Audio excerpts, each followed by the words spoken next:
Hi there, future scientists and math wizards. Welcome to Smile Road.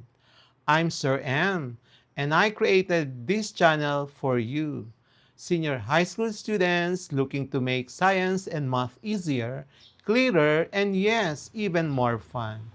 On Smile Road, we explore exciting lessons in general science, solve real life problems in general mathematics, and learn how these subjects connect to the world around us, from floating boats to your monthly budget.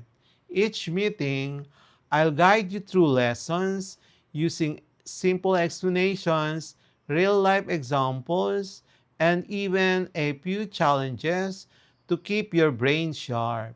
Whether you're reviewing for exams, catching up on class topics, or just curious about how the world works, you're in the right place. Don't forget to hit that like, subscribe, and notification bell so you won't miss any of our learning adventures here on Smile Road. Lesson 23, Understanding the Wedge. Okay, example of wedges: knife, axe, nail, chisel, doorstop, pushpin, razor blade. And simple machine wedges, you have, okay, so you have the input force, and then you have the output force. And then another illustration, a wedge, an axe, and then the object is the wood. So the first direction is going down, and then change in the direction, as you can see, when you apply force to the wedge. So we have here the lever and then the scissor, the lever of the axe and the wedge. How a wedge works: you apply force to the thick end of the edge. That force moves down the sloping sides. The edge then pushes materials apart or into something else.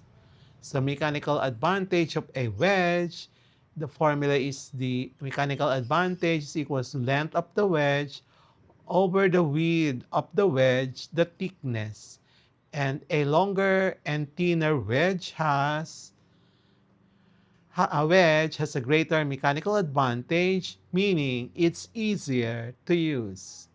Why it's useful? It makes cutting and splitting much easier. It allows precision in shaping and carving. It's essential in tools used in construction, carpentry, surgery, daily life. Practice problems about wedge, simple machine. A wedge is used to split wood. The length of the wedge is 10 centimeters and its width at the thickness part is 2 centimeters. What is the mechanical advantage of the wedge? So given the length of the wedge 10 centimeters, the width 2 centimeters. The required is mechanical advantage. Use the formula MA is equals to length over the width. Substitute the given data and the mechanical advantage is 5. Number 2, a metal wedge 15 centimeters long and 3 centimeters wide is driven into a log. Calculate the ideal mechanical advantage of the wedge given length 15 centimeters, width 3 centimeters, required the ideal mechanical advantage. The formula is EMA is equals to the length over the width. Substitute the given data and the final answer of EMA is 5. Number 3, a carpenter uses a wedge to lift a heavy object. The wedge has a length of 12 centimeters and a width of 4 centimeters. What is the mechanical advantage given length 12 centimeters, width 4 centimeters, required mechanical advantage? The formula to use is MA is equals to length over the width. Substitute the given data, and the final answer is 3. Number 4, a wedge with a length of 20 centimeters and a width of 5 centimeters is used to split a rock. Determine the mechanical advantage. Given length 20 centimeters, width 5 centimeters, required mechanical advantage. Use the formula MA is equals to length over the width, substitute the given data, and the final answer is 4. So MCQ for lesson number 23, Understanding the Wedge, Simple Machine. Number 1. A wedge is 8 centimeters long and 2 centimeters wide. What is its mechanical advantage? Letter A, 2. Letter B, 3. Letter C, 4. Letter D, 6. Number 2. A wedge has a length of 10 centimeters and a thickness of 10 centimeters. What is its ideal mechanical advantage? Letter A, 3. Letter B, 4. Letter C, 5. Letter D, 6. Number 3.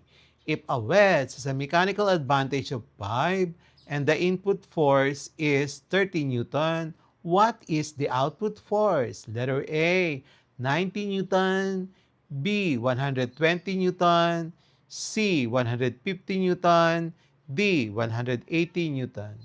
Number 4. A wedge has a mechanical advantage of 3. If the output force is 90 Newton, what is the input force? Letter A, 20 Newton. Letter B, 30 Newton. Letter C, 60 Newton. Letter D, 90 Newton. Number 5. A carpenter uses a wedge with a 15 centimeter length and 3 centimeter width. What is the mechanical advantage? Letter A, 3. Letter B, 4. Letter C, 5. Letter D, 6. Okay, problem number 6. A wedge with a length of 9 centimeters and a width of 3 centimeters is used. What is its mechanical advantage? Letter A, 2. Letter B, 3. Letter C, 4. Letter D, 6. Number 7. If the mechanical advantage of a wedge is 4 and the applied input force is 25 Newton, what is the output force? Letter A, 50 Newton. Letter B, 75 Newton. Letter C, 100 Newton. Letter D, 125 Newton. Number A. A wedge is used to generate an output force of 200 Newton using an input force of 40 Newton. What is the mechanical advantage? Letter A, 4. Letter B, 5. Letter C, 6. Letter D, 8. Number 9. A wedge with a mechanical advantage of 6 is used with an input force of 35 Newton. What is the output force? Letter A, 170 Newton. Letter B, 180 Newton. Letter C, 210 Newton. Letter D, 250 Newton. Number 10. What happens to the mechanical advantage if the length of the wedge is increased while the width stays the same? Letter A, it increases. Letter B, it increases. Letter A, it decreases. Letter C, it stays the same. Letter D, it becomes 0. The answer key for today's lesson 23. Please proceed to lesson 24. Answer key for lesson 22, Understanding the Inclined Plane, Simple Machine. There is none. So maybe next meeting I'll provide you with the answer key for lesson 22. And that's it for today's lesson here on Smile Road. If you learned something new today, don't forget to hit that like button and share this video with your classmates. And make sure to subscribe and tap the notification bell so you'll be the first to know when a new lesson drops.